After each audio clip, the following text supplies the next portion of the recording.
पुराने समय की बात है। एक साम्राज्य पर एक अत्यंत नेक और उदार बादशाह का शासन था। जो भी उसके दरवाजे पर आता वह अपनी इच्छानुसार वरदान पाता। उसकी उदारता की चारों ओर धूम मची हुई थी और इसी वजह से लोग उसे खुदा दोस्त कहते थे। एक दिन बादशाह के दरबार में एक याचक आया और अदब से सलाम करके बोला, ए बादशाह, अगर तुम सचमुच खुदा दोस्त हो तो 3 दिन के लिए अपनी सल्तनत मेरे हवाले कर दो। तुम घर जाकर आराम करो और मैं इस तख्त पर बैठकर शासन करूंगा। बादशाह तुरंत तख्त से उतर आया और अपने दरबार के सभी मंत्रियों को आदेश दिया कि इस व्यक्ति का हुक्म माने। यह कहते हुए उसने उस व्यक्ति को अपनी जगह तख्त पर बिठा दिया और खुद अपने महल में चला गया। वह व्यक्ति 3 दिन तक बड़े ठाठ से तख्त पर बैठकर हुकूमत करता रहा। चौथे दिन बादशाह उसके पास आया और बोला, लो मियां, तुम 3 दिन की बादशाही कर चुके हो, अब तख्त से उतरो और अपना रास्ता लो। यह सुनकर उस व्यक्ति ने जवाब दिया, ऐ बादशाह, पहले तो मैं सिर्फ तुम्हारी उदारता का इम्तिहान लेने आया था। वाकई जैसा सुना था तुम उससे भी बढ़कर निकले, लेकिन अब जो 3 दिन की बादशाही का मजा चखा है तो इरादा बदल गया है और इस तख्त से नीचे उतरने का मन नहीं करता। सारी दुनिया तुम्हें खुदा दोस्त कहती है।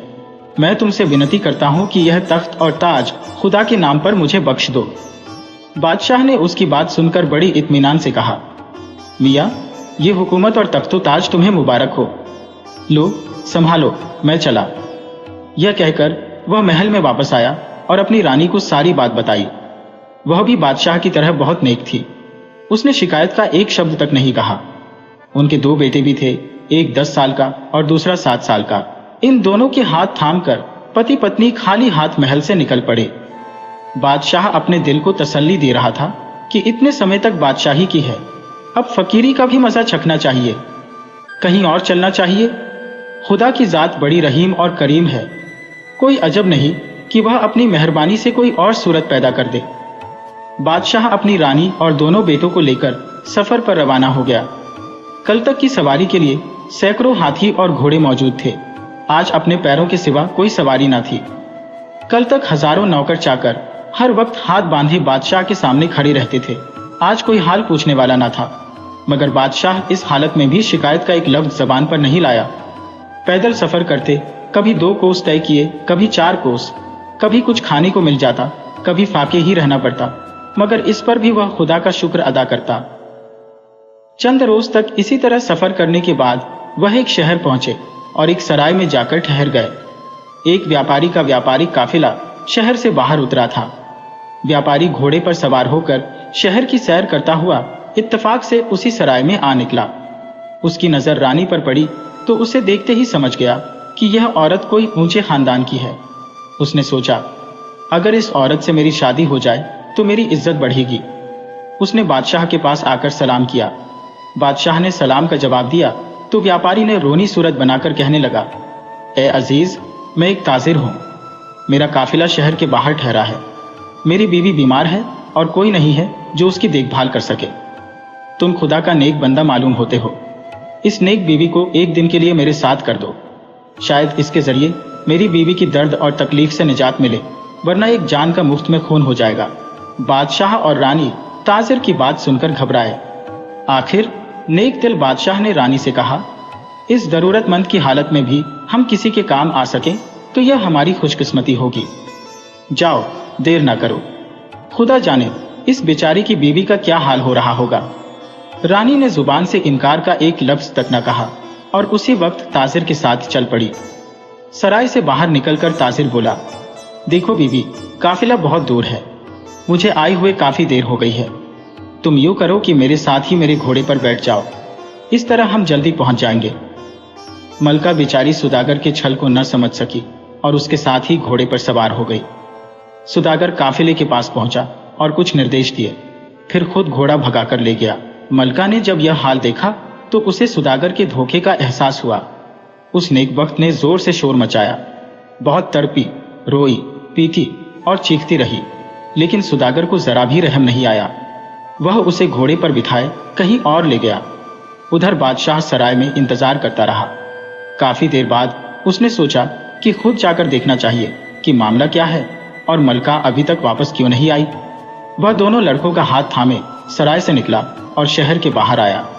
इधर उधर बहुत खोजा, मगर काफिले का कहीं नामो निशान नहीं मिला। दूर धूल उड़ती नजर आई और घंटियों की आवाजें कानों में पड़ी। न पांव में दौड़ने की ताकत थी और ना ही दिल में मलका को छोड़ने का हौसला। आखिरकार वह लड़कों को लेकर उसी दिशा में चल पड़ा जिधर काफिला गया था। थोड़ी देर चलने के बाद बादशाह रास्ता भूलकर किसी और ही दिशा में जा निकला। सामने एक नदी थी। इधर उधर देखा कि शायद नदी पार करने के लिए कोई नाव मिल जाए, मगर वहां ना नाव थी और ना कोई मल्लाह। उसने थोड़ी देर सोचा और फिर बड़े लड़के को नदी के किनारे बिठाया। छोटे लड़के को कंधे पर बिठाकर नदी में उतर गया। बादशाह का इरादा था कि पहले छोटे लड़के को नदी पार उतार दे और फिर वापस आकर बड़े लड़के को ले जाए। लेकिन इंसान सोचता कुछ है और होता कुछ और ही है। वह छोटे लड़के को कंधे पर उठाए बड़ी मुश्किल से अभी नदी के मध्य में पहुंचा था कि बड़े लड़के को एक भेड़िया उठा ले गया। उसने चीख मारी। बादशाह उसकी चीख सुनकर घबराया और किनारे की तरफ देखा तो घबराहट में कंधे पर बैठा छोटा लड़का भी पानी में गिर पड़ा। इससे वह और परेशान हो गया और खुद भी डूबने लगा। मगर बादशाह की जिंदगी बाकी थी। जैसे तैसे करके किनारे पर पहुंचा और समझा कि बड़ा लड़का भेड़िया ले गया और छोटा नदी में डूब गया। पहले तो उसने हुकूमत हाथ से दी थी, फिर मलका छिन गई और अब दोनों लड़के भी उससे बिछड़ गए। बादशाह के दिल को गहरा सदमा था। इसी हालत में सफर करता गिरता पड़ता तीसरे पहर एक शहर के करीब जा पहुंचा। देखा तो शहर के दरवाजे पर लोगों का एक हुजूम था। वह हैरान हुआ और हकीकत जानने की गरज से इस तरफ आया। उस शहर का दस्तूर था कि जब उस मुल्क का बादशाह मर जाता तो सारे दरबारी, अमीर, वजीर और शहर के लोग शहर के दरवाजे पर जमा हो जाते। फिर एक बाज उड़ाया जाता था। ये बाज जिसके सर पर भी बैठ जाता उसे तख्त पर बिठा दिया जाता। वह दिन करीब था। लोगों का हुजूम इसलिए जमा था। पास छोड़ा जा चुका था, मगर अभी वह किसी के सर पर नहीं बैठा था। किस्मत शायद इस बादशाह का इंतजार कर रही थी। जैसे ही बादशाह फटे हाल वहां पहुंचा, बाज आकर उसके सर पर बैठ गया। बाज का उसके सर पर बैठना था कि फौरन सारे दरबारी, अमीर, वजीर हाथ बांधकर उसके सामने खड़े हो गए। उन्होंने ताज और शाही लिबास उसे पेश किया और दरख्वास्त की कि महल में चलकर तख्त पर तशरीफ रखें। बादशाह बोला, भाई मैं तो खुद सल्तनत छोड़कर आया हूं। तख्त और हुकूमत से हाथ उठाकर फकीरी इख्तियार की है। अब मुझे किसी सल्तनत की ख्वाहिश नहीं। बादशाह की इस बात पर सब लोग फौरन ताड़ गए कि हमें इससे अच्छा बादशाह नहीं मिल सकता।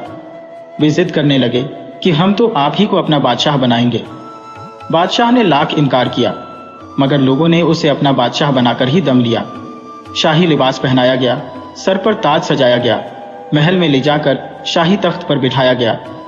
नजराने पेश किए गए और फिर शान से उसके बादशाह होने का जश्न मनाया। बादशाह ने भी इस सल्तनत को खुदा का इनाम समझा और पहले से कहीं ज्यादा नेकी और इंसाफ के साथ हुकूमत करने लगा। मगर दिल में हर वक्त रंजीदा रहता था और शर्मिंदगी की वजह से अपना हाल किसी से न कहता। जब भी बादशाह को अपनी मलका और लड़कों की याद आती, उसकी होठों से एक गहरी आह निकलती और आंखें आंसुओं से भीग जाती। अब सुनिए उन दोनों लड़कों का हाल। जिस लड़के को भेड़िया उठा ले गया था, उसके साथ यह माजरा हुआ कि उधर से एक तीरंदाज गुजर रहा था। तीरंदाज ने देखा कि एक भेड़िया लड़के को उठा ले जा रहा है, तो उसने तुरंत कमान में तीर चढ़ाया और ऐसा सटीक निशाना साधा कि भेड़िया वही ढेर हो गया और लड़के की जान बच गई। दूसरा लड़का जो नदी में गिर गया था, उसे एक मछुआरे ने डूबने से बचा लिया। ये दोनों शख्स निसंतान थे और उसी शहर के रहने वाले थे जहां इन लड़कों का पिता बादशाह बन गया था। वे लड़कों को अपने अपने घर ले आए और उनकी परवरिश करने लगे। बादशाह का दिल जब भी अपने बेटों की जुदाई में बेचैन हो जाता, तो उसने एक दिन अपने वजीर को हुक्म दिया कि 2 शरीफ और होनहार लड़के ढूंढ कर लाओ जो हमारे पास बैठने के काबिल हो। वजीर ने शहर के तमाम लड़कों को तलब किया और उनकी योग्यता और काबिलियत का इम्तिहान लिया। उनमें बादशाह के दोनों बेटे भी थे। वजीर को वही पसंद आए और उसने उन्हें बादशाह की खिदमत में पेश किया। जुदाई और कठिनाइयों की वजह से लड़कों के हुलिये बदल गए थे। ना तो बादशाह ने पहचाना कि ये दोनों उसके ही लड़के हैं और ना ही लड़कों को यह ख्याल आया कि तख्त पर बैठा बादशाह उनका बाप है, बल्कि उन्हें यह भी मालूम नहीं हुआ कि वे दोनों सगे भाई हैं। यह भी कुदरत का खेल था कि वे इकट्ठे होकर भी जुदा ही रहे। बादशाह ने जब इन लड़कों के साथ बातें की तो बहुत खुश हुआ। उसने वजीर की अक्लमंदी की खूब तारीफ की और दोनों लड़कों से बड़ी मोहब्बत से बर्ताव किया। हर वक्त उन्हें अपने करीब रखता और उनके साथ मीठी मीठी बातें करता। इससे बादशाह के दिल को अजीब सुकून मिलता था। अब देखिए खुदा की कुदरत का तमाशा। वह मक्कार और दगाबाज सौदागर भी मलका को साथ लिए उसी शहर में आ गया। उसने लाख कोशिश की कि मलका उससे शादी कर ले, मगर वह नेक औरत किसी तरह राजी ना हुई। न वह कुछ बोलती न सर हिलाती और पागलों सा हाल बना लिया। सौदागर उसे एक अलग खेमे में रखता था और कड़ी निगरानी करता था। सौदागर का पहले बादशाह के दरबार में आना जाना था। सब दरबारियों और वजीरों तक उसकी पहुंच थी। महल के सभी लोग उससे वाकिफ थे।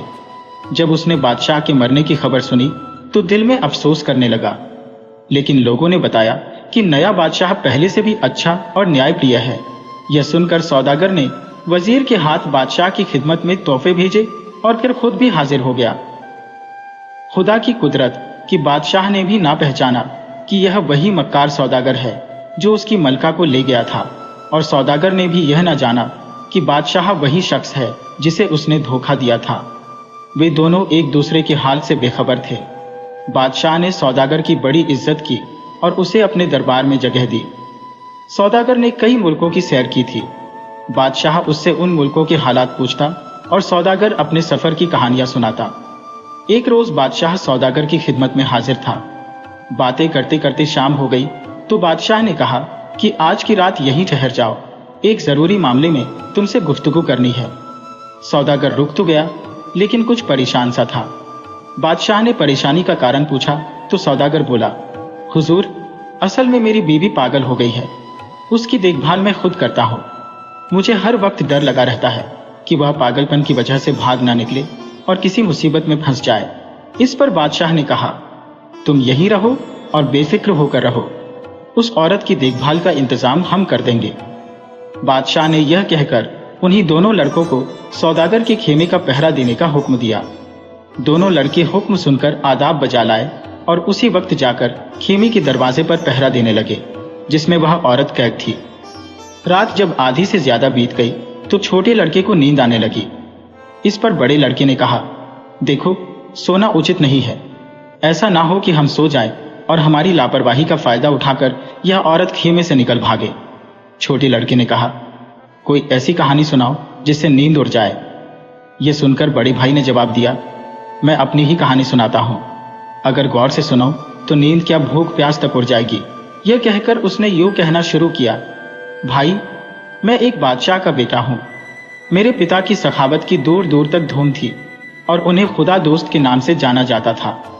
उन्होंने अपनी सल्तनत खुदा के नाम पर एक व्यक्ति को बख्श दी और फिर मुझे, मेरी माँ और मेरे छोटे भाई को लेकर सफर पर निकले। रास्ते में एक सौदागर धोखा देकर हमारी माँ को ले गया। हम दोनों भाई आपके साथ रहे। आगे चलकर हमें एक नदी मिली। नाव, बेड़ा कुछ भी नहीं था। पिताजी ने मुझे किनारे पर बिठाया और छोटे भाई को कंधे पर बिठाकर नदी पार करने लगे। अभी वह नदी के बीच में ही थे कि मुझे एक भेड़िए ने पकड़ लिया। मेरी चीखने चिल्लाने से पिताजी घबरा गए और छोटा भाई उनके कंधे से नदी में गिर पड़ा। उसके बाद क्या हुआ मुझे कुछ नहीं पता। मुझे एक तीरंदाज ने भेड़िए से छुड़ाया और अब किस्मत इस बादशाह के पास ले आई है। यह सुनकर दूसरा लड़का उससे फौरन लिपट गया और कहने लगा, भाईजान, नदी में गिरने वाला बच्चा मैं ही था। मुझे एक मछुआरे ने डूबने से बचाया था। फिर तो दोनों भाई गले मिलकर ऐसे रोए कि खेमे के अंदर वाली औरत अचानक चौंक पड़ी और पर्दे के पास आकर हाल पूछने लगी। उन्होंने सारा वाकया बयान किया। औरत ने खेमे का पर्दा उठाया और मेरे लाल कहते हुए लड़कों से लिपट गई। उसने बताया कि वह अब तक सौदागर की कैद में है। दोनों लड़के माँ माँ पुकारते हुए उसके कदमों में गिर गए।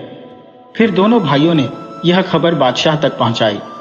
बादशाह को अभी यह मालूम न था कि सौदागर की कैद में जो औरत है वह उसकी अपनी बीवी है।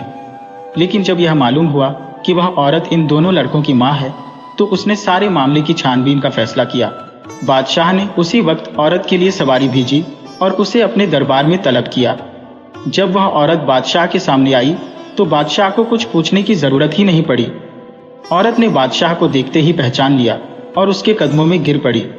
उसके साथ ही दोनों भाई भी अब्बा जान कहते हुए बादशाह के कदमों में गिर गए।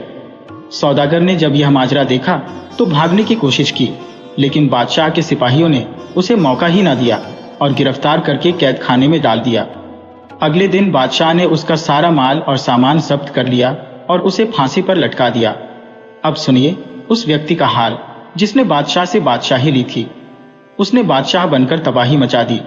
जुल्म और सितम उसका रोज का मामूल बन गया। हर वक्त उसे लूट मार से ही काम रहता था। रियाया बहुत दुखी थी। अमीर, वजीर, दरबारी सब तंग थे। छोटे बड़े सभी लोग हर वक्त परेशान और खौफजदा रहते थे। दिन रात हजारों रन सहते थे। अमीर, वजीर, दरबारी सभी इस फिक्र में थे कि किसी तरह अपने असली बादशाह का पता पाएं और इस जालिम को हटाकर दोबारा उसे बादशाह बनाए। जब यह खबर वहां पहुंची कि उनका असली बादशाह अब एक नई सल्तनत का बादशाह बन गया है, तो वजीर ने उस जालिम बादशाह को जहर देकर मार डाला और उसके जुल्म का किस्सा खत्म किया। फिर वह वजीर, रियाया और दरबारियों की तरफ से अपने असली बादशाह की खिदमत में हाजिर हुआ। बादशाह के दिल में भी वतन की मोहब्बत ने जोश मारा। वह आया और वापस आकर अपनी असल सल्तनत का सारा इंतजाम फिर से दुरुस्त कर दिया। उसके बाद वह साल का कुछ हिस्सा पहली सल्तनत में गुजारता और कुछ हिस्सा दूसरी सल्तनत में। इस तरह दोनों जगह की हुकूमत उसके कब्जे में रही। वह दोनों जगह मरते दम तक अदल और इंसाफ से हुकूमत करता रहा।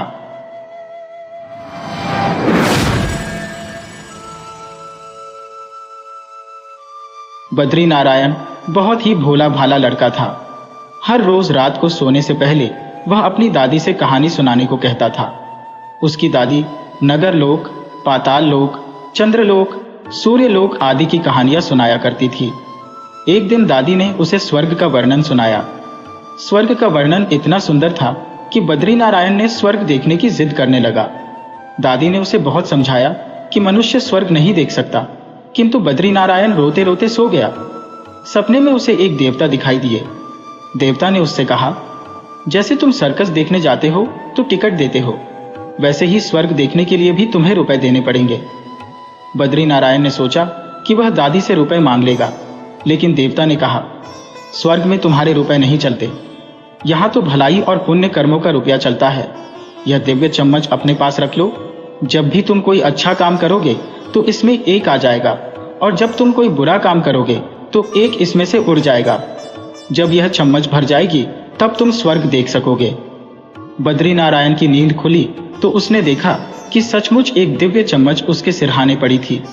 वह बड़ा खुश हुआ और चम्मच लेकर घर से निकला। रास्ते में एक रोगी भिखारी उससे पैसा मांगने लगा। बद्री नारायण ने भिखारी को बिना पैसे दिए ही जाने की कोशिश की, लेकिन तभी उसने अपने अध्यापक को आते देखा। अध्यापक उसकी बहुत प्रशंसा किया करते थे, इसलिए उसने अध्यापक को पैसा दे दिया। अध्यापक ने उसकी पीठ थपथपाई और उसकी प्रशंसा की। घर लौटकर बद्री नारायण ने देखा कि दिव्य चम्मच खाली पड़ी थी। बद्री नारायण को समझ में नहीं आया कि ऐसा क्यों हुआ। तब देवता प्रकट हुए और बोले, तुमने अध्यापक की प्रशंसा पाने के लिए पैसे दिए थे, इसलिए तुम्हें पुण्य नहीं मिला।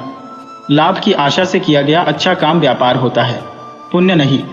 अगले दिन बद्री नारायण की दादी ने उसे 2 आने पैसे दिए। वह पैसे लेकर बाजार गया और 2 संतरे खरीदे। उसके साथ ही मोतीलाल बीमार थे, इसलिए वह मोतीलाल के घर गया। मोतीलाल के घर पहुंचे तो वैद्य जी ने कहा, मोतीलाल को संतरे का रस पिलाओ। मोतीलाल की माता रोने लगी और बोली, मेरे पास संतरे खरीदने के लिए पैसे नहीं है। बद्री नारायण ने अपने दोनों संतरे मोतीलाल की माता को दे दिए। वह बद्री नारायण को आशीर्वाद देने लगी। घर आकर बद्री नारायण ने दिव्य चम्मच देखी तो उसमें 2 चमक रहे थे। एक दिन बद्री नारायण खेल में लगा था, तभी उसकी छोटी बहन आई और उसके खिलौनों को उठाने लगी। बद्री नारायण ने उसे रोका, लेकिन जब वह नहीं मानी तो उसने उसे धक्का दे दिया। बेचारी बहन रोने लगी। बद्री नारायण ने देखा कि दिव्य चम्मच में पहले से 1 कम हो गया था। उसे बड़ा पछतावा हुआ और उसने तय किया कि आगे से कोई बुरा काम नहीं करेगा। बद्री नारायण ने अब अच्छे काम करना शुरू किया। धीरे धीरे उसका स्वभाव ही अच्छा हो गया। अच्छा काम करते करते दिव्य चम्मच भर गई। बद्री नारायण ने स्वर्ग देखने की आशा से दिव्य चम्मच को लेकर अपने बगीचे में पहुंचा। वहां उसने एक साधु को देखा। साधु ने कहा, यह दिव्य चम्मच मेरे पास थी, जो मैंने परिश्रम से भरी थी। गंगा स्नान करते समय यह पानी में गिर गई थी। बद्रीनारायण ने साधु से कहा, बाबा, इसे आप ले लीजिए। मैं तो लड़का हूं, फिर से अच्छे काम करके इसे भर सकता हूं, लेकिन आप बूढ़े हो गए हैं, शायद आप दूसरी चम्मच नहीं भर पाओगे। साधु ने दिव्य चम्मच लेकर बद्रीनारायण की आंखों पर हाथ फेर दिया। बद्रीनारायण की आंखें बंद हो गईं और उसे स्वर्ग दिखाई देने लगा। जब उसने आंखें खोली तो देवता उसके सामने खड़े थे। देवता ने कहा, बेटा, अच्छे काम करते रहो, ऐसा करने से तुम्हारा स्वभाव भी अच्छा हो जाएगा और अंत में तुम स्वर्ग में पहुंच जाओगे। देवता इतना कहकर वहां से अदृश्य हो गए। इस कहानी से हमें यह सीख मिलती है कि मनुष्य जैसा काम करता है वैसा ही फल पाता है। बुरा काम करने से उसका स्वभाव बुरा हो जाता है और उसे बुरे काम करने में ही मजा आता है। वहीं अच्छा काम करने से उसका स्वभाव अच्छा हो जाता है और उसे बुरा काम करने की बात भी बुरी लगती है।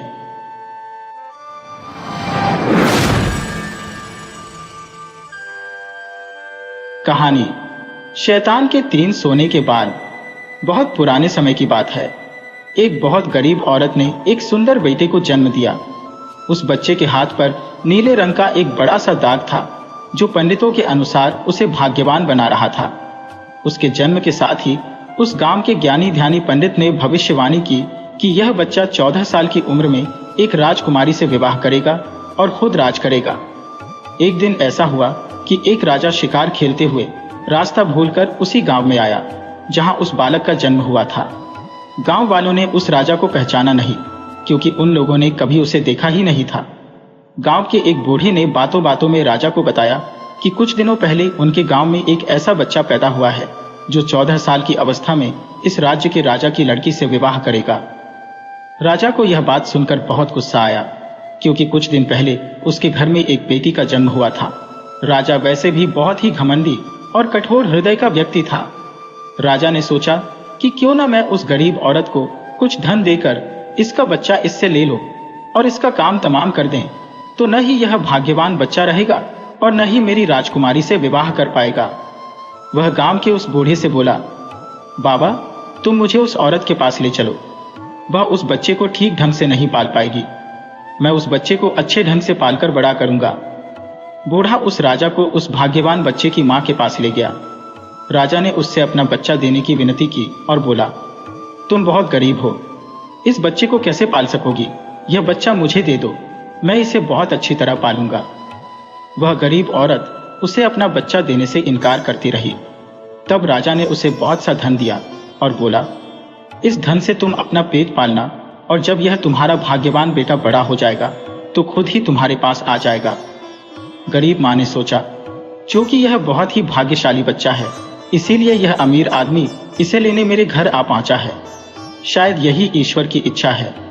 बहुत सोच विचार के बाद उस गरीब औरत ने अपना बच्चा राजा को दे दिया। राजा ने उस बच्चे के लिए एक लकड़ी का संदूक खरीदा और उस संदूक में डालकर बहते हुए पानी में छोड़ दिया।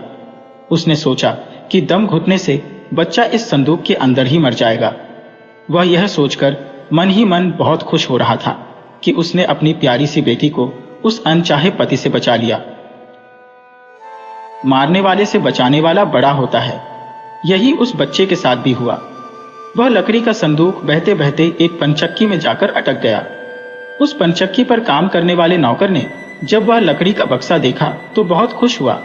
उसने सोचा कि उस बक्से में जरूर ढेर सारा धन होगा। उसने पानी में घुसकर इस संदूक को बाहर निकाला। जब उसने संदूक को खोला तो देखा कि गंदे से कपड़े पहने एक बच्चा उसमें सो रहा था। नौकर ने सोचा कि यह बच्चा मेरे किस काम का, क्यों ना मैं इस बच्चे को पंचक्की के मालिक के पास ले जाऊं। वह जरूर इसे अपने पास रख लेगा, क्योंकि उसका अपना कोई बच्चा नहीं है। ऐसा सोचकर वह नौकर उस बच्चे को अपने मालिक के पास ले गया। पंचक्की का मालिक उस बच्चे को देखकर बहुत खुश हुआ। उसने सोचा कि शायद ईश्वर ने उसकी पत्नी की प्रार्थना सुन ली और इस बच्चे को उसके पास भेज दिया। उन दोनों पति पत्नी ने बड़े प्यार और लगन से उस बच्चे को पालना शुरू किया। जैसे जैसे कह बच्चा बड़ा होता गया, उसके चेहरे पर तेज आता गया। उसे कोई भी देखता तो देखता ही रह जाता। एक दिन एक घटना ऐसी घटी जिसने उस बच्चे के जन्म के समय की भविष्यवाणी को सच्चा सिद्ध कर दिया। राजा किसी काम से उसी रास्ते से बाहर जा रहा था जिस रास्ते पर वह पंचक्की थी। रास्ते में अचानक बहुत बड़ा तूफान आ गया तो राजा को उसी पंचक्की के पास रुकना पड़ा। राजा ने उस सुंदर से युवक को दुकान पर बैठे देखा तो उस पंचक्की के मालिक से पूछा, क्या यह तुम्हारा बेटा है? यह तो बहुत ही सुंदर है। चक्की का मालिक बोला, यह मेरा बेटा ही है, क्योंकि हमने ही इसे पाल पोस कर बड़ा किया है। आज से करीब 14 साल पहले यह बच्चा हमें एक लकड़ी के संदूक में मिला था। राजा को पुरानी बातें एकदम ताजा हो गईं। उसे चक्की के मालिक की बात सुनकर बहुत आश्चर्य हुआ कि वह बच्चा, जिसे वह अब तक मरा हुआ समझ रहा था, अभी तक जिंदा है। उसने उस लड़के को खत्म करने की तरकीब फिर सोची। वह पंचक्की के मालिक से बोला, क्या आप इस लड़के को मेरा एक काम करने की आज्ञा दे सकते हैं? मैं रानी के पास एक पत्र भिजवाना चाहता हूँ। यह पत्र बहुत ही जरूरी है। मैं इस काम के लिए इसे सोने के 2 सिक्के दूंगा। लड़के ने फौरन हाँ कर दी और चक्की का मालिक भी उसे भेजने के लिए तैयार हो गया। राजा ने झट से अपनी रानी को एक पत्र लिखा। उसने लिखा, जैसे ही यह लड़का तुम्हारे पास मेरा यह पत्र लेकर पहुंचे, तुम इसे मरवा देना और महल से दूर दफना भी देना। यह सब कुछ मेरे वापस आने से पहले हो जाना चाहिए। इतना लिखने के बाद उसने मुहरबंद वह पत्र उस लड़के को दे दिया। लड़का उस पत्र को लेकर राजमहल की ओर चल दिया। वह आज तक अपने घर से कहीं बहुत दूर नहीं गया था, अतः राजमहल का रास्ता नहीं ढूंढ सका और जंगल में ही भटकने लगा। शाम ढल चुकी थी, तभी अंधेरे में उसे दूर से रोशनी आती दिखाई दी। वह दौड़कर उस रोशनी की तरफ गया तो देखा कि वहां पर एक छोटा सा कच्चा घर था। उस घर में कोई दरवाजा नहीं था। जब वह उस घर में घुसा तो उसने देखा कि एक बूढ़ी औरत आग जलाए बिल्कुल अकेली बैठी है। वह औरत उस लड़के को अपने सामने देखकर डर गई। उसने लड़के से पूछा, बेटा, तू कहां से आ रहा है और तुझे कहां जाना है? लड़के ने जवाब दिया, मैं पास के गांव की पनाचक्की से आ रहा हूं और रानी माँ को यह खत देने जा रहा हूं, पर मैं इस जंगल में अपना रास्ता भूल गया हूं। रास्ता ढूंढते ढूंढते शाम हो गई। अंधेरे में मुझे यही घर दिखाई दिया, इसलिए मैं रात गुजारने के लिए यहां आ गया। उस बूढ़ी औरत को उस लड़के पर बहुत दया आई, क्योंकि वह डाकुओं के ठहरने की जगह थी और वह बूढ़ी औरत उन डाकुओं की नौकरानी थी। उसे डर था कि अगर डाकुओं ने उसे देख लिया तो उसे मार डालेंगे। लड़के को यह जानकर पहले तो कुछ डर लगा कि वह डाकुओं के घर में घुस गया है, पर अंधेरे में कहीं और जाना भी आसान काम नहीं था और दिन भर चलते रहने के कारण वह बहुत थक चुका था, सो उसे बहुत जोरों की नींद आ रही थी। वह उस बुढ़िया के कहने पर घर के एक कोने में चुपचाप जमीन पर सो गया। आधी रात के बाद जब डाकू उस घर में आए तो किसी और को अपने घर में सोता देखकर अपनी नौकरानी पर बहुत गुस्सा करने लगे। बूढ़ी नौकरानी ने उन्हें सारी बात बता दी और वह चिट्ठी भी डाकुओं के सरदार के हाथ पर रख दी जो उस लड़के ने उसे दिखाई थी। राजा की मोहर देखकर उन डाकुओं को उस चिट्ठी पर कुछ शक हुआ। सरदार ने बड़ी सावधानी से उस चिट्ठी को खोलकर पढ़ा तो सोते हुए उस लड़के पर उसे बहुत तरस आया। उसने उस चिट्ठी को फाड़ दिया और एक दूसरी चिट्ठी उसमें रख दी। उस चिट्ठी में लिखा था, जैसे ही यह लड़का राजमहल में पहुंचे तुम इस लड़की से अपनी राजकुमारी का विवाह कर देना। यह काम मेरे वापस आने से पहले ही पूरा हो जाना चाहिए। यह खत उन्होंने उस लड़के के सामने रख दिया और सुबह होने से पहले ही डाकू वहां से चले गए। सुबह जब वह लड़का सोकर उठा तो उस बूढ़ी ने उसे कुछ जलपान कराया। फिर वह लड़का राजमहल की ओर चल पड़ा। राजमहल पहुंचकर उसने वह खत रानी मां तक पहुंचा दिया। रानी ने जब खत पढ़ा तो उसे बड़ा आश्चर्य हुआ कि राजा ने यह कैसी आज्ञा दी है। एक अनजान लड़की से वह अपनी राजकुमारी का विवाह कर दे। खत पर राजा की मोहर लगी हुई थी, अतः यह कोई धोखा भी नहीं हो सकता। राजा के वापस आने से पहले ही उसे अपनी बेटी का विवाह इस लड़के से करना था। रानी ने लड़के को अपने पास बुलवाया। उसका भोला भाला और सुंदर चेहरा उसे बहुत पसंद आया और उसने अगले ही दिन उससे अपनी बेटी का विवाह कर दिया। लड़का राजकुमारी के साथ सुख से उस महल में ही रहने लगा। कुछ महीनों बाद राजा वापस अपने राजमहल में आया तो उस लड़के के बारे में जानने के लिए बहुत उत्सुक था, पर उसे जब यह पता लगा कि रानी ने राजकुमारी का विवाह उसी लड़के से करवा दिया है तो उसे बहुत गुस्सा आया। जिस बात को वह नहीं होने देना चाहता था उसकी पत्नी ने वैसा ही कर दिया। उसने अपनी पत्नी से वह खत मांगा। राजा ने उसमें उस लड़के से राजकुमारी के विवाह की बात लिखी देखकर हतप्रभ रह गया। उसे लड़के पर शक हुआ कि वह पढ़ा लिखा है जरूर रास्ते में खत बदल दिया होगा। उसने लड़के को अपने पास बुलवाया और उसे सच्चाई बताने की आज्ञा दी। लड़का बोला, हे राजन, मुझे कुछ नहीं पता कि इस खत में आपने क्या लिखा था, क्योंकि मैं तो इसे ऐसा ही लेकर आ गया। हाँ, जंगल में मैंने एक पुराने घर में रात जरूर गुजारी थी, क्योंकि मैं राजमहल का रास्ता नहीं ढूंढ पाया था और जंगल में भटक गया था। राजा को उस लड़की की बात पर विश्वास नहीं हुआ। वैसे भी राजा को उस लड़की से बहुत नफरत थी। वह नहीं चाहता था कि उसकी बेटी से शादी करने के बाद वह इस राज्य का राजा बने। वह लड़के से बोला, मेरी गैरहाजिरी में रानी ने मेरी बेटी की शादी तुझ कंगाल से कर दी है, पर मैं इस शादी को तब तक अपनी सहमति नहीं दूंगा जब तक तू मुझे शैतान के 3 सोने के बाल नहीं लाकर देगा। जब तू ये 3 सोने के बाल मुझे देगा, तभी सही मायने में उसका पति बन पाएगा। राजा ने ऐसी असंभव शर्त इसलिए रखी थी कि 3 सोने के बाल ढूंढते ढूंढते ही यह लड़का कहीं मर खप जाएगा। इस प्रकार उसे इस लड़की से अपने आप छुटकारा मिल जाएगा। अब लड़की के आगे राजा की आज्ञा का पालन करने के अलावा कोई और रास्ता नहीं था, क्योंकि अगर वह राजा की आज्ञा का उल्लंघन करेगा तो भी राजा उसे मरवा देगा। इससे अच्छा है कि बाहर जाकर ढूंढने पर शायद वह 3 सोने के बाल लाने में सफल हो जाए। वह अगले दिन मुंह अंधेरे ही शैतान के सोने के बाल ढूंढने निकल पड़ा। चलते चलते वह एक बड़े शहर में पहुंचा। शहर की सीमा पर एक बड़ा सा गेट था, जिस पर हथियारबंद सिपाही पहरा दे रहा था। सिपाही ने उस लड़के से पूछा, यहाँ तुम्हारा क्या काम है? क्या तुम कुछ समझते और जानते हो? लड़का बोला, मैं सब कुछ समझता और जानता हूँ। सिपाही बोला, अगर तुम सब कुछ जानते हो तो हम पर भी एक मेहरबानी करो। हमें भी बताओ कि शहर की सीमा पर यह जो कुआं है, पहले इससे मीठा पानी निकलता था, पर अब इसमें पानी ही नहीं है। यह सूख गया है, क्यों? लड़का बोला, अभी तुम थोड़ा सब्र करो। जब मैं अपना काम खत्म करके वापस आऊंगा तो तुम्हें बताऊंगा। इतना कहकर वह गेट से निकलकर आगे गया। उसके बाद वह दूसरे शहर के बड़े से गेट के पास पहुंचा तो वहां पर भी एक हथियारबंद सिपाही पहरा दे रहा था। उस सिपाही ने भी उस लड़के से पहले वाले सिपाही जैसा सवाल पूछा तो लड़के ने उसे भी वही जवाब दिया।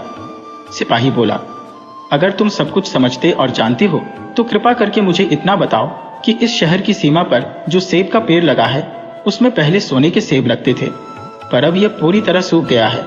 अब इसमें पत्तियां भी नहीं लगती। ऐसा क्यों? लड़का बोला, थोड़ा इंतजार करो। अपना काम पूरा करके आने पर मैं इसका जवाब तुम्हें बताऊंगा। इतना कहकर वह आगे चल दिया और चलते चलते तीसरे शहर की सीमा पर पहुंचा तो वहां पर एक बड़ी सी नदी थी, जिसमें एक छोटी सी नाव थी और एक नाविक उस पर बैठा था। नाविक ने उससे पूछा, तुम यहाँ क्यों आए हो और यहाँ के बारे में क्या समझते जानते हो? लड़का बोला, मैं सब कुछ जानता हूँ। नाविक बोला, अगर तुम सब कुछ समझते और जानते हो तो कृपा करके मुझे बताओ कि आने जाने के इस काम से मुझे छुटकारा कैसे मिलेगा? लड़का बोला, इस सवाल का जवाब मेरे वापस आने पर तुम्हें जरूर मिलेगा, पर पहले तुम मुझे नदी पार करवाओ। नाविक ने उसे अपनी नाव पर बैठाकर दूसरे किनारे पर छोड़ दिया। जैसे ही वह नदी के दूसरे किनारे पर गया, उसे वहां नीचे की ओर जाने वाला कच्चा और अंधेरा सा रास्ता दिखाई दिया। वह उसी रास्ते पर चल पड़ा। काफी नीचे पहुंचने पर उसे एक बूढ़ी औरत आंगन में बैठी हुई दिखाई पड़ी। जैसे ही उसने उस घर में प्रवेश किया तो उस बूढ़ी औरत ने उससे पूछा, अरे बच्चे, तू कौन है और यहाँ पर क्यों आया है? तुझे पता नहीं कि यहाँ पर शैतान रहता है? लड़का बोला, मैं ठीक जगह पर आ गया हूँ। अब तुम मेरी सहायता करो। मुझे शैतान के सिर के 3 सोने के बाल चाहिए, नहीं तो मुझे मेरी पत्नी वापस नहीं मिलेगी। बूढ़ी औरत बोली, बेटा, यह तो तेरी बहुत बड़ी मांग है। इसे पूरा करना इतना आसान नहीं है। जब राक्षस घर वापस आकर तुझे यहाँ देखेगा तो कच्चा ही चबा जाएगा, इसलिए मुझे ही तेरी रक्षा करनी पड़ेगी। उस बूढ़ी औरत को लड़के पर तरस आ गया। उसने चींटा बनाकर उसे अपनी स्कर्ट की चुन्नटों में छुपा लिया। लड़का बोला, बूढ़ी माँ, मुझे आपसे 3 सवालों के जवाब भी पूछने हैं। पहला सवाल है, एक कुआं जिसमें से पहले शरबत की तरह मीठा पानी निकलता था, आजकल क्यों सूख गया है? दूसरा सवाल है कि एक सेब का पेड़ जिस पर पहले सोने के सेब लगते थे, अब उस पर पत्ते भी नहीं लगते, वह पेड़ क्यों सूख गया है? तीसरा सवाल है कि एक नाविक को क्यों हमेशा इधर से उधर जाना पड़ता है, उसे इससे छुटकारा क्यों नहीं मिलता? बूढ़ी दाई माँ बोली, ये तीनों बड़े कठिन सवाल हैं। इन सवालों के जवाब भी हमें राक्षस से ही मिल सकते हैं। मैं तेरे लिए यह कोशिश भी जरूर करूंगी, पर अब तू चुपचाप छुप जा, नहीं तो जिंदा नहीं बच सकता। शाम को राक्षस घर पहुंचा। अंदर घुसते ही उसने शोर मचाना शुरू कर दिया। मुझे अपने घर में किसी मनुष्य की गंध आ रही है, आज जरूर कुछ गड़बड़ है। यहाँ कौन आदमी आया था? इतना कहकर उसने पूरे घर में झांक कर देखा, पर उसे कोई भी मनुष्य नहीं मिला। उसकी दाई माँ उस पर गुस्सा करने लगी और बोली, अभी कुछ देर पहले ही तो मैंने पूरा घर साफ किया है, मुझे तो यहाँ कोई मनुष्य नहीं दिखाई दिया। लगता है तेरी नाक में ही मानसगंध घुस गई है। चुपचाप आराम से बैठ और भोजन कर। राक्षस को जब कोई मनुष्य नहीं मिला तो उसे अपनी दाई माँ की बात पर विश्वास करना पड़ा। वह चुपचाप खाना खाकर वही जमीन पर बिछी हुई बड़ी सी चटाई पर लेट गया। लेटते ही उसे नींद आ गई। उसकी दाई माँ भी आज उसके पास बिछी दूसरी चटाई पर लेट गई, क्योंकि आज उसे उस राक्षस के बालों से उसके सोने के 3 बाल तोड़ने थे। जब राक्षस नींद में जोर जोर से खर्टी लेने लगा तो दाई माँ ने उसके सिर से सोने का एक बाल उखाड़ लिया। राक्षस दर्द से कराह उठा। ओ माँ, तू यह क्या कर रही है? मेरे बाल क्यों खींच रही है? दाई माँ बोली, बेटा, मैंने अभी भयंकर सपना देखा तो डर के मारे तेरे बाल पकड़ लिए। राक्षस बोला, ऐसा कौन सा सपना था जिससे तू इतना डर गई? बूढ़ी दाई माँ बोली, मैंने सपने में देखा कि बाजार वाला कुआं जिससे शरबत निकलता था अब सूखा पड़ा है। इसमें किसका कसूर है? राक्षस बोला, इसे सिवाय मेरे कोई नहीं जानता। उस कुएं के नीचे एक बड़ा सा पत्थर है और उसी पत्थर के नीचे एक बड़ा सा मेढक रहता है। अगर उस बड़े से मेढक को मार दिया जाए तो उस कुएं से फिर से शरबत निकलना शुरू हो जाएगा। इतना कहकर राक्षस फिर जोर जोर से खर्टी भरने लगा। दाई माँ को जब विश्वास हो गया कि राक्षस पूरी तरह से सो गया है तो उसने उसके सिर से सोने का दूसरा बाल उखाड़ लिया। राक्षस फिर जोर से चीखा, ओ माँ, ये तू क्या कर रही है? दाई माँ बोली, बेटा, बुरा मत मान, मैंने फिर से एक अजीब सा सपना देखा था, तभी डर के मारे तेरे बाल मेरे हाथ में आ गए। राक्षस ने पूछा, ऐसा कैसा सपना था जिससे तू इतना डर गई थी? बूढ़ी माँ बोली, मैंने सपने में देखा कि उस राज की सीमा पर जो सेब का एक पेड़ है जिस पर पहले सोने के सेब लगते थे अब सूख गया है। इसके सूखने का क्या कारण है? राक्षस बोला, इस पेड़ की जड़ में एक चूहा रहता है जो इसकी जड़ों को काटता रहता है। अगर उस चूहे को मार दिया जाए तो वह पेड़ फिर से सोने के सेब देने लगेगा। पर अब तो मुझे अपने सपनों से परेशान मत कर, मुझे चैन से सोने दे। इतना कहकर थोड़ी देर बाद वह राक्षस फिर जोर जोर से खर्राटे लेने लगा। जैसे ही बूढ़ी माँ को लगा कि राक्षस सचमुच सो गया है तो उसने तीसरी बार सोने का बाल उखाड़ लिया। अब तो राक्षस गुस्से से आग बबूला हो गया और दाई माँ को खरी खोटी सुनाने लगा। दाई माँ उसे शांत करने की कोशिश करने लगी, फिर बड़े प्यार से बोली, बेटा, मैं इन अजीब अजीब सपनों का क्या करूं? अभी अभी मैंने फिर से एक अजीब सपना देखा। राक्षस बोला, ऐसा कौन सा सपना देखा? जल्दी कह, मुझे जोर से नींद आ रही है।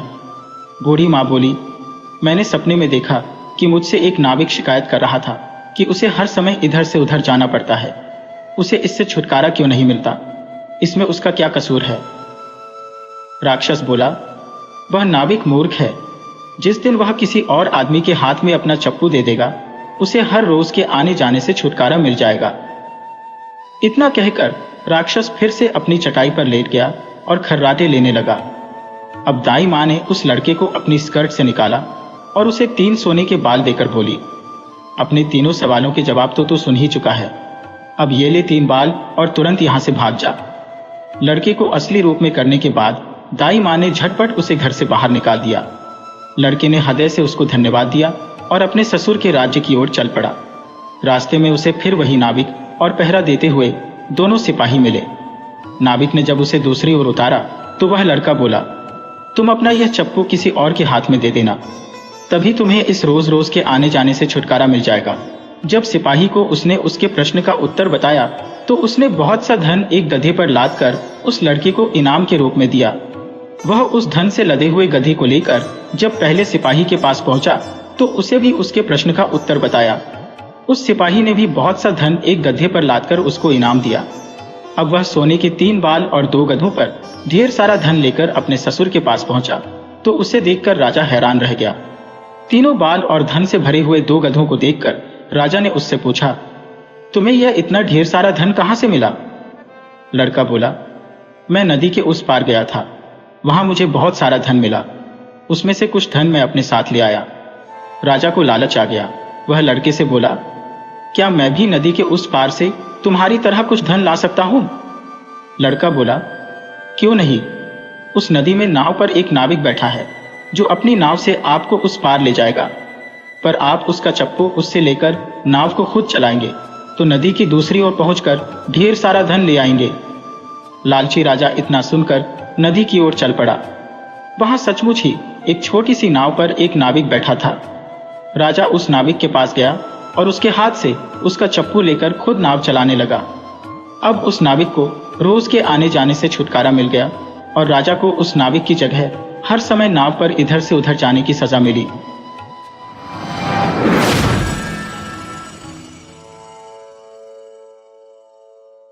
कई बार तूफान के बाद कोटू के खेत ऐसे काले दिखाई देते हैं जैसे जल गए हो। किसान से पूछो तो वह कहता है कि कोटू बिजली से जल गया है, पर वह सही बात नहीं जानता। मैं बताता हूं क्योंकि मैंने एक गौरैया से सुना था। उसने कोटू के खेत के बिल्कुल पास खड़ी बेंत के पेड़ से सुना था।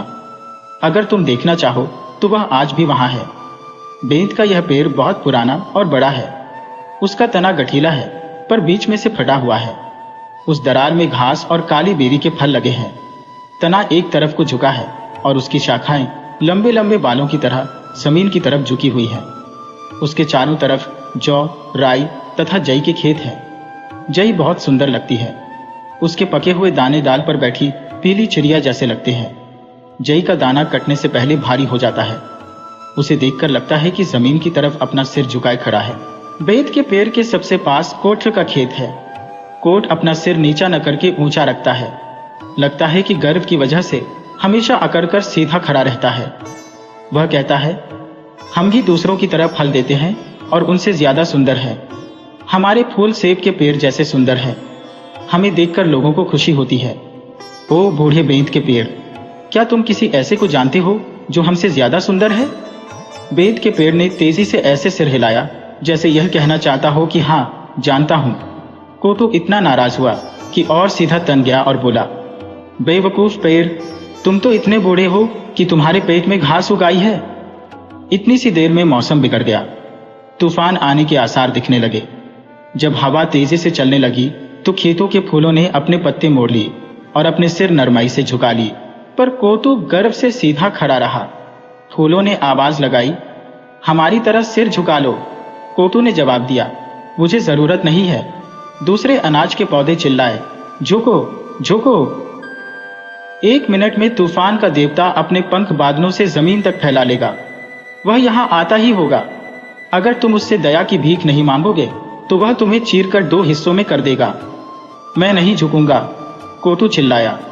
बूढ़े बेंत ने चेतावनी दी, अपने फूलों को बंद करके पत्तों को मोड़ लो। जब बादलों के बीच में बिजली कौंधे तो उसकी तरफ मत देखना। इंसान भी उसे देखने की हिम्मत नहीं करते क्योंकि बिजली के बीच में से सीधा स्वर्ग दिखता है और वह दृश्य आदमी को अंधा कर देता है। जरा सोचो, हम आदमी से कहीं कम सिर्फ मामूली पेड़ पौधे हैं। अगर हम देखने की हिम्मत करेंगे तो हमारा क्या होगा? कोटू ने भौहें टेढ़ी करके कहा, क्या होगा, मैं सीधा स्वर्ग देखूंगा। और उसने वही किया। जब सारा आकाश बिजली की चमक से जल रहा था तब उसने बड़े गर्व और विश्वास के साथ उधर देखा। फिर वह खराब मौसम खत्म हो गया। सारे अनाज के खेत और उनके फूल बारिश से नहाकर ताजे हो गए। साफ और रुकी हुई हवा में उन्होंने अपने सिर ऊंचे कर लिए। पर कोटू जलकर काला हो गया था। वह मर चुका था। वह बेकार हो गया था, काटने के लायक नहीं रहा था। अब वह सिर्फ बोने के काम में आ सकता था।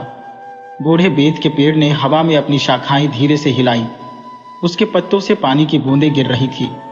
छोटी गौरैया ने पूछा, तुम क्यों रो रहे हो? देखो, मौसम कितना अच्छा हो गया है। सूरज चमक रहा है। बादल हमारे ऊपर से तैरते हुए जा रहे हैं। क्या तुम्हें झाड़ियों और फूलों की मीठी खुशबू नहीं आ रही? बूढ़े बेंत के पेड़, क्या तुम सचमुच रो रहे हो? बूढ़े पेड़ ने गौरैया को कोटू के अहंकार, दिखाई और फलस्वरूप मिलने वाली सजा के बारे में बताया, क्योंकि दिखाई के बाद सजा जरूर मिलती है। एक शाम को मैंने गौरैया से परियों की कहानी के लिए जिद की थी। तब उसने मुझे यह कहानी सुनाई थी जो मैंने अब तुम्हें सुनाई है।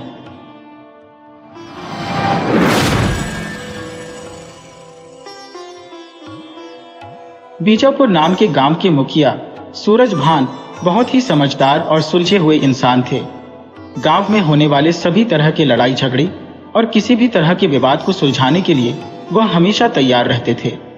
सूरजभान के पास गांव के लोगों का कोई भी विवाद आता तो वह उसे बड़े ही न्यायपूर्ण और तर्कशील तरीके से सुलझाते थे। गांव के सभी लोग उनके द्वारा दिए गए फैसले का बहुत ही आदर करते थे। न सिर्फ उनके गांव बीजापुर बल्कि आसपास के गांव के कई लोग भी अपनी समस्याओं और झगड़ों का निपटारा करने के लिए मुखिया सूरजभान के पास आते थे। सूरजभान के बारे में यह बात बहुत ही प्रसिद्ध थी कि वह किसी भी मामले का दूध का दूध और पानी का पानी कर देते हैं।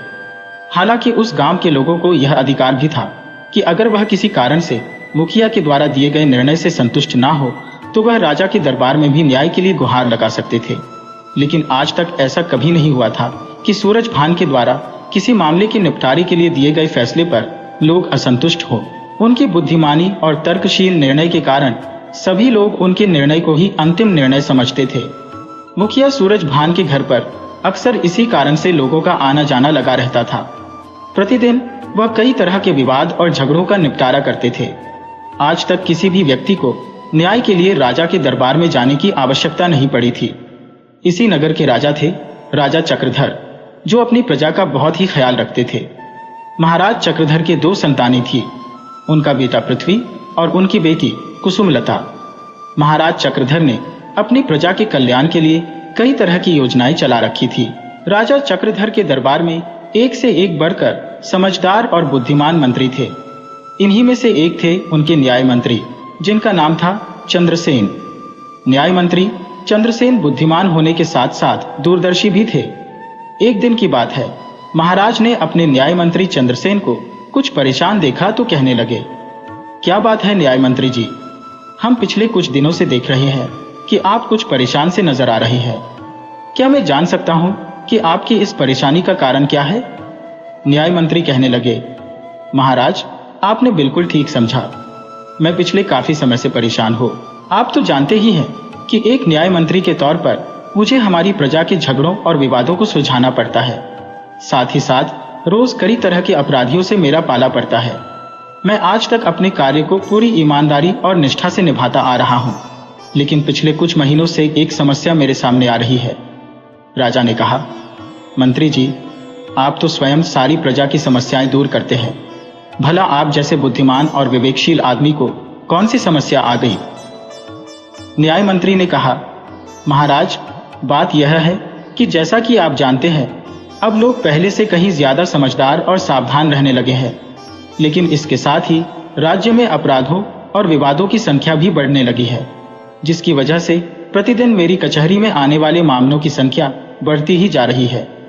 प्रतिदिन मुझे लगभग 20 से 25 विवाद और झगड़ों को सुलझाना पड़ता है।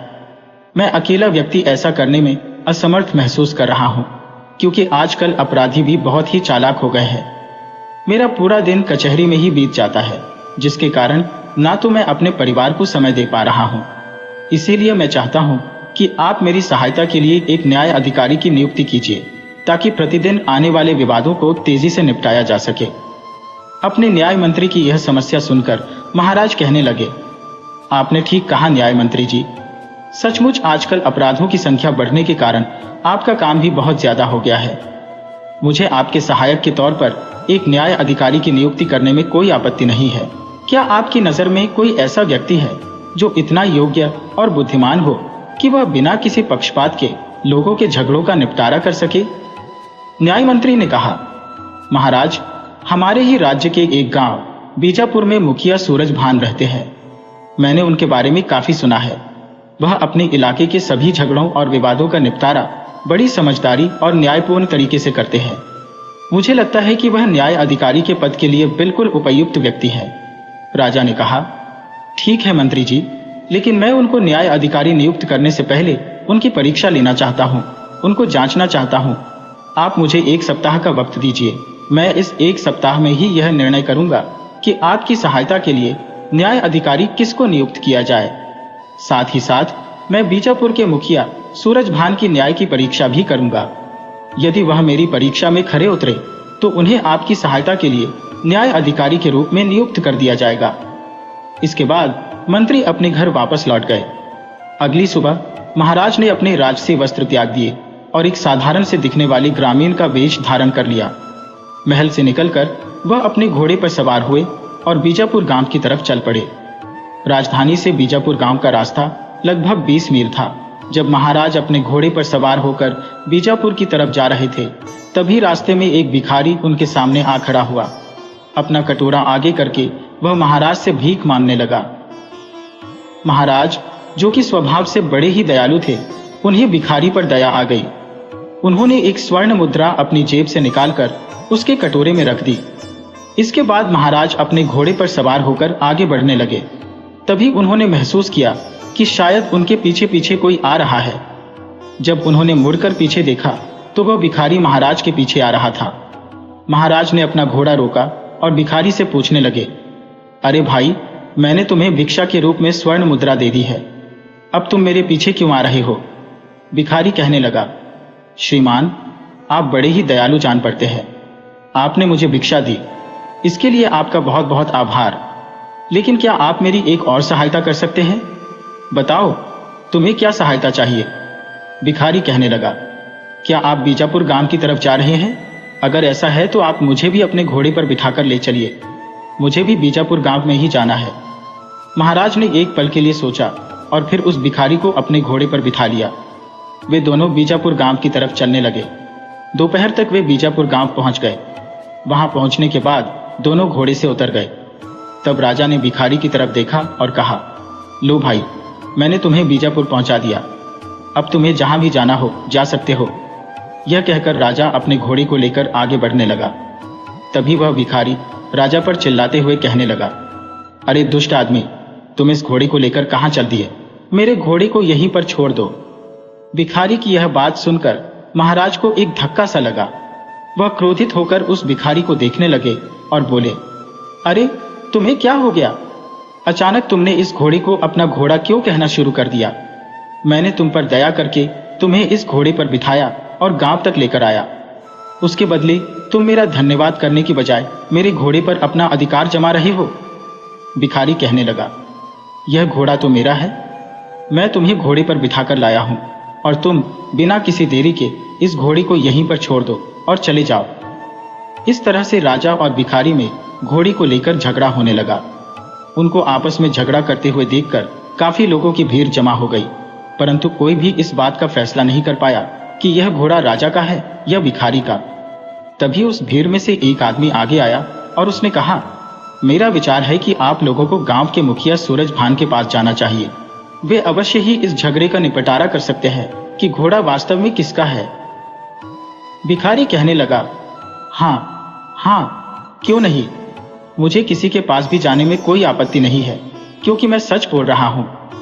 महाराज ने जब यह बात सुनी तो उन्होंने भी मुखिया सूरजभान के पास जाने का निर्णय किया, क्योंकि असल में वह भी तो सूरजभान के न्याय की परीक्षा करना चाहते थे।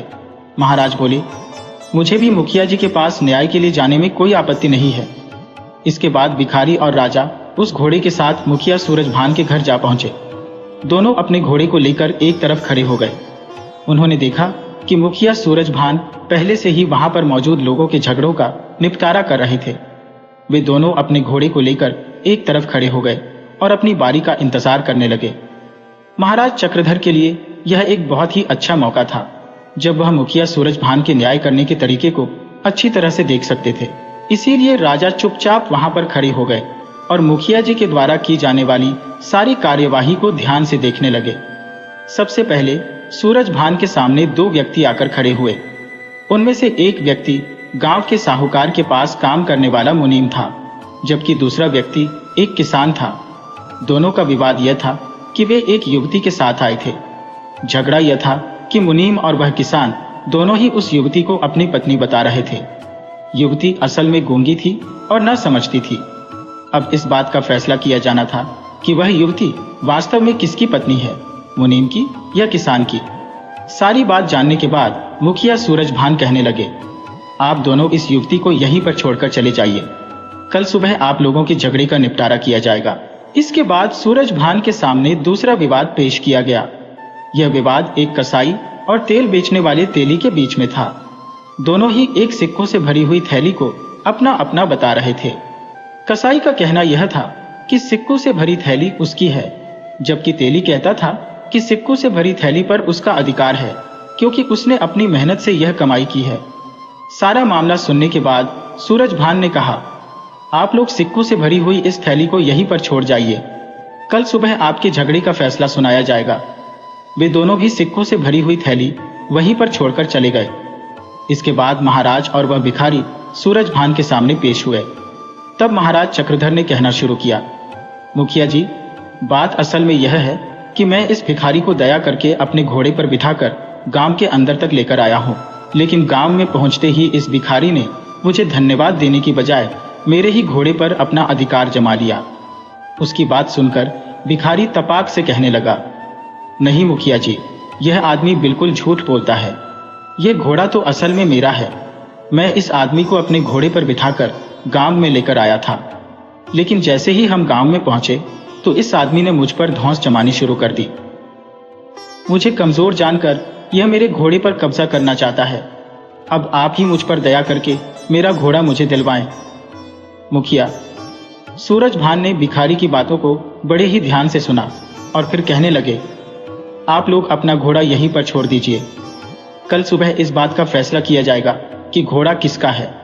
इसके बाद राजा और भिखारी भी वहां से चले गए। अगले दिन सुबह एक बार फिर से सभी लोग मुखिया के घर पर पहुंचे।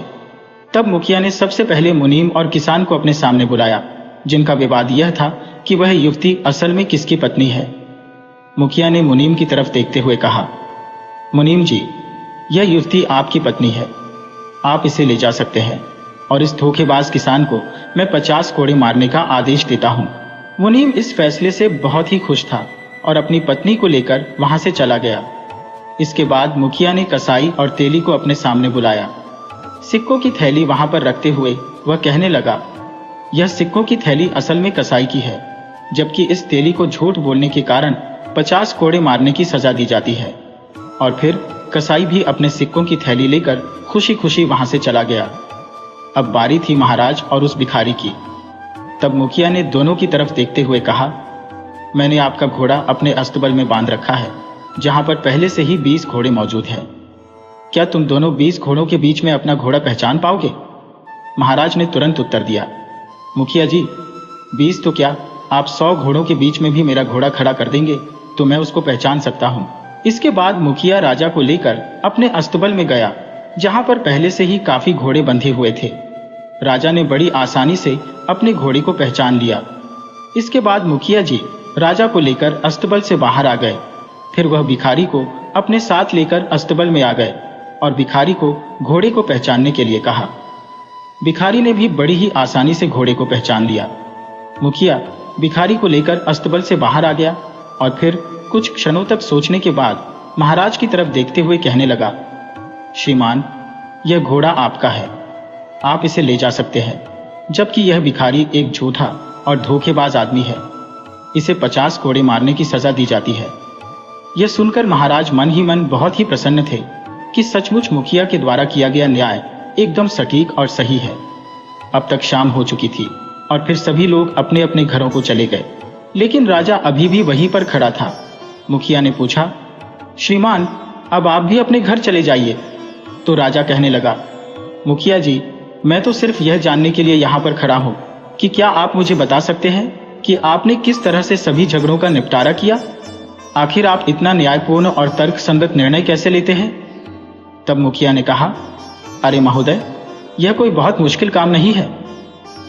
सबसे पहले मैंने उस मुनीम और किसान के झगड़े का निपटारा किया। असल में रात के समय मैंने उस युवती को अपनी कलम में स्याही भरने के लिए कहा था। उसने बड़ी ही आसानी से यह काम कर दिया।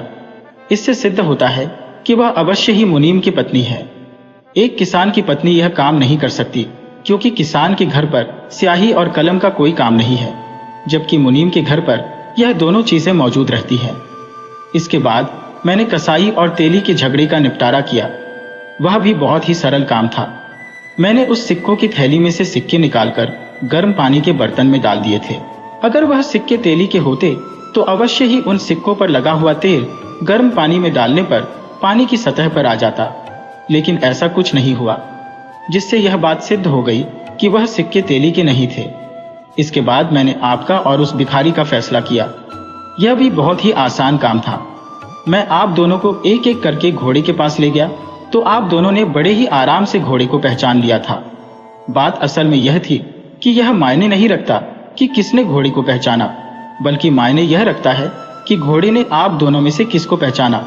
दरअसल जब आप घोड़े को पहचानने के बाद वहां से चले गए थे, तब घोड़े ने भी आपको पहचान लिया था। वह आपको देखते ही सिर हिलाने लगा था। साथ ही साथ जब आप वहां से निकले तो वह भी आपके पीछे पीछे आने लगा था। लेकिन भिखारी को देखकर उसने ऐसी कोई भी हरकत नहीं की, जिससे मुझे इस बात का विश्वास हो गया कि घोड़ा आपका ही है। इस तरह से मैंने तीनों फैसले बिल्कुल न्यायपूर्ण और तर्कसंगत तरीके से दिए हैं। मुखिया जी की बातें सुनकर राजा बहुत ही प्रभावित हुए। तब उन्होंने मुखिया सूरजभान को अपना असली परिचय देते हुए कहा, मैं इस राज्य का राजा चक्रधर हूं।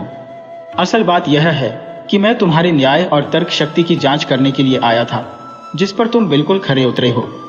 मैं चाहता हूं कि अब तुम मेरे साथ राजधानी चलो और वहां पर हमारे न्याय मंत्री चंद्रसेन के साथ एक न्याय अधिकारी के तौर पर काम करो, ताकि न्याय मंत्री जी का काम थोड़ा आसान हो सके। मुझे पूरी उम्मीद है कि तुम इस काम के लिए मना नहीं करोगे।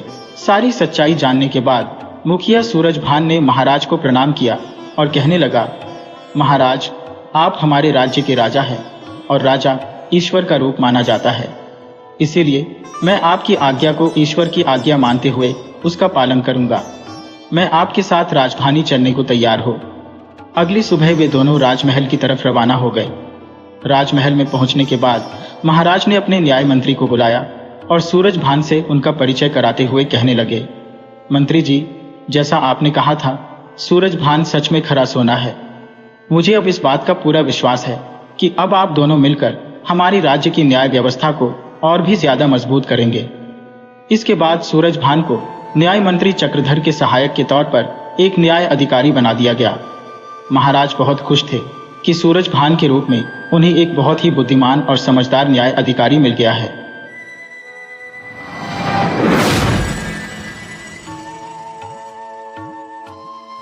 राजा इंद्रवर्मा अपने राज्य की जनता के बहुत ही प्रिय थे, क्योंकि वे कभी भी अपनी जनता की फरियाद को अनसुना नहीं करते थे।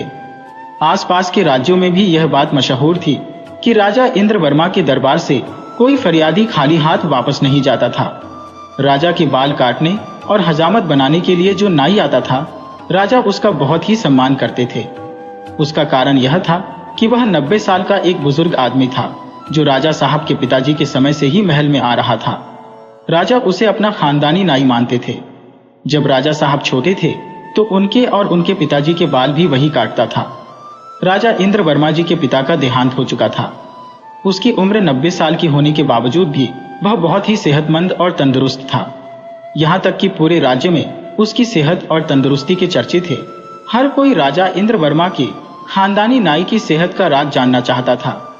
राजा साहब ने कई बार नाई से उसकी सेहत का राज पूछा, लेकिन नाई हंसी मजाक में ही बात को टाल देता। एक दिन राजा इंद्रवर्मा ने नाई से कहा, तुम जरूर ही खूब बादाम, अखरोट, घी ये सब खाते होगे, तभी तो इतने सेहतमंद हो। नाई ने हंसते हुए कहा, मैं गरीब आदमी हूं, ये सब मेरे नसीब में कहाँ है, और वैसे भी इस उम्र में ये सब चीजें मुझे हजम नहीं होंगी। एक बार फिर से अपनी सेहत का राज छुपा लिया। परंतु राजा भी इतनी जल्दी हार मानने वालों में से तो नहीं थे। उन्होंने ठान ही लिया कि जो भी हो, नाई की सेहत का राज तो पता लगाना ही पड़ेगा कि कैसे वह इस उम्र में भी इतना चुस्त और दुरुस्त रहता है। अगले दिन राजा इंद्रवर्मा ने अपने खास दरबारी को बुलाया और कहा, हमारे कुछ आदमियों को इस नाई के पीछे लगा दो, जो 24 घंटे उसकी जासूसी करेंगे और उसकी अच्छी सेहत का राज जानकर मुझे बताएंगे। दरबारी ने आदेश का पालन किया और कुछ जासूस बूढ़े नाई के पीछे लगा दिए। राजा के जासूस दिन रात 24 घंटे बूढ़े नाई की निगरानी करने लगे। जासूस भेष बदल बदल कर नाई के पीछे घूमते। अगले दिन जासूसों ने देखा कि नाई सुबह सूरज उगने से भी पहले उठकर अपने घर से निकल पड़ा। गांव के बाकी लोग अभी सो ही रहे थे। वह कहां जा रहा है, ये जानने के लिए जासूस भी उसके पीछे पीछे चल पड़े। बूढ़ा नाई बहुत ही तेज कदमों के साथ चलता जा रहा था। कई मील चलने के बाद वह एक पहाड़ी पर चढ़ने लगा। नाई इतनी तेजी से चल रहा था कि वह जासूसों की नजर से ओझल हो गया। जासूस वहीं रुककर उसका इंतजार करने लगे। कुछ देर बाद वह नाई पहाड़ी से नीचे उतरा। उसकी मुट्ठी में कुछ छोटे छोटे फल थे जिन्हें उसने पकड़ रखा था, और वापस चलते चलते वह उन्हें खाता हुआ जा रहा था। उन जासूसों को यह समझते हुए देर न लगी कि हो ना हो यह रहस्यमय फल ही नाई की सेहत का राज है। इन्हीं फलों को खाकर नाई 90 साल की उम्र में भी इतना स्वस्थ और तंदुरुस्त है। अगले दिन जासूसों ने राज दरबार में जाकर राजा इंद्र वर्मा को यह सारा किस्सा बता दिया। राजा ने फिर से एक आदेश दिया, जाओ और उस पहाड़ी पर जाकर उन रहस्यमय फलों का पता लगाओ। परंतु बहुत खोजबीन करने के बाद भी उन्हें पहाड़ी पर कोई भी रहस्यमय फल नहीं मिला। आखिर थक हार कर राजा ने नाई को दरबार में पेश करने का हुक्म दे दिया। राजा इंद्र वर्मा ने नाई से सीधा सवाल किया, आप बताएं कि आपकी अच्छी सेहत का क्या राज है। बूढ़े नाई को पहले ही सारे मामले की भनक लग चुकी थी। उसने जवाब दिया, हुजूर, मैं रोज पहाड़ी पर जाकर एक रहस्यमय फल खाता हूँ, वही मेरी सेहत का राज है। राजा बोले, ठीक है, चलो हमें भी वहां लेकर चलो और दिखाओ वह कौन सा फल है। और नाई के साथ कुछ दरबारी उसे पहाड़ी की ओर चल दिए। पहाड़ी पर पहुंचकर नाई उन्हें एक पेड़ की तरफ इशारा करते हुए बोला, हुजूर, यही है वो पेड़ जिसके मैं फल रोज खाता हूं। राजा ने जब पेड़ की तरफ देखा तो वे गुस्से से आग बबूला हो गए, क्योंकि यह तो एक साधारण सा बेर का पेड़ था। राजा ने चिल्लाकर कहा, तुम हमें बेवकूफ समझते हो? ये मामूली सा बेर का फल है। हर रोज हजारों लोग इसे खाते हैं, पर वे सब तो तुम्हारी तरह सेहतमंद नहीं है। नाई ने हाथ जोड़कर कहा, हुजूर, हर रोज जो हजारों लोग यह फल खाते हैं वह बेर का फल होता है, लेकिन मैं जो यह फल खाता हूं यह सिर्फ बेर का नहीं है, यह तो मेरी मेहनत का फल है। इसे खाने के लिए मैं रोज सुबह तड़के उठता हूं और 10 मील तक पैदल चलता हूं। इससे मेरे शरीर की अच्छी कसरत हो जाती है और सुबह की साफ सुथरी हवा किसी दवाई से कम नहीं है। बस यही मेरी अच्छी सेहत का राज है। राजा इंद्र वर्मा को नाई की बात समझ में आ गई। उनके मन में अपने खानदानी नाई के लिए सम्मान और भी बढ़ गया। उन्हें समझ में आ गया कि अच्छी सेहत के लिए सुबह सुबह की लंबी सैर बहुत जरूरी है। दोस्तों, जब आजकल की मॉडर्न लाइफ में हमारा सारा काम इंटरनेट और मोबाइल पर ही डिपेंड हो गया है, तो हमें अपनी सेहत को बनाए रखने के लिए कोई ना कोई फिजिकल एक्टिविटी जरूर करनी चाहिए, चाहे वह एक्सरसाइज हो या सुबह की लंबी सैर।